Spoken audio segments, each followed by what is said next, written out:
ആ എല്ലാ ഓരോ ക്യാരക്ടേഴ്സും എസ്പെഷ്യലി ഓരോ ക്യാരക്ടേഴ്സിനും പുള്ളി ബീജിയം ചെയ്ത് വെച്ചിട്ടുണ്ട്. അപ്പൊ അവരുടെ എൻട്രിയിലൊക്കെ സൂപ്പർബായിട്ട് ചെയ്തിട്ടുണ്ട്. ഡയറക്ഷൻ വൈസ് ആണെങ്കിലും അരുൺ ഡൊമിനിക്കിന്റെ ഫസ്റ്റ് മൂവിയാണ്, പക്ഷേ പുള്ളി അടിപൊളിയായിട്ട് എടുത്ത് വെച്ചിട്ടുണ്ട്. Cinematography Nimish Ravi as usual പുള്ളി എല്ലാവർക്കും ചെയ്യുന്ന പോലെ അടിപൊളിയായിട്ട് തന്നെ എല്ലാം നമുക്ക് കാണിച്ചു തരുന്നുണ്ട്.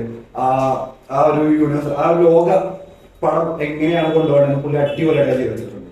പിന്നെ അതിൽ വരുന്ന ഓരോരോ ക്യാരക്ടേഴ്സും അവരുടെ ഡീറ്റെയിൽസും അവരെന്തിനാണ് അവിടെ ഉള്ളത് അതൊക്കെ അടിപൊളിയായിട്ട് ചെയ്തിട്ടുണ്ട്.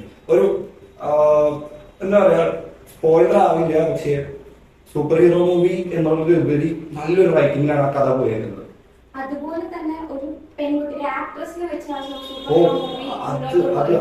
അതുകൊണ്ട് അതിലൊരു കുട്ടി ക്യാരക്ടർ വരുന്നുണ്ട്.